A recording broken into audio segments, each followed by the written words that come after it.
ఈరోజు పొద్దున్నే లేచి పళ్ళు తోముకున్నావు కదా మావా!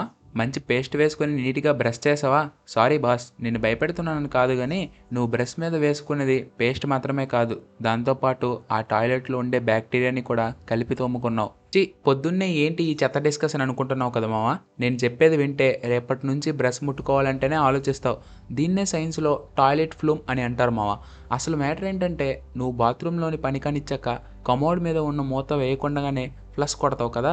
అక్కడే ఉంది అసలు కథ. నువ్వు ఫ్లష్ కొట్టిన ఫోర్స్‌కి లోపల నుంచి కంటికి కనిపించని చిన్న చిన్న తుంపర్లు ఒక స్ప్రేలాగా గాల్లో లేస్తాయి గురూ.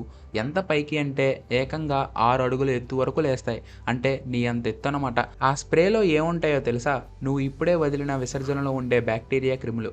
అవి గాల్లో అలా అలా ఎగిరి నీ బాత్రూంలో ఉన్న టవల్స్ మీద, సబ్బుల మీద, ముఖ్యంగా నువ్వు ఓపెన్‌గా పెట్టిన నీ టూత్ బ్రష్ మీద వచ్చి సెటిల్ అవుతాయి బాస్. ఆ తుంపర్ల తడి ఆరడానికి చాలా టైం పడుతుంది. ఈలోపు ఆ బ్యాక్టీరియా నీ బ్రష్ మీద మంచి పార్టీ చేసుకుంటుంది మామ.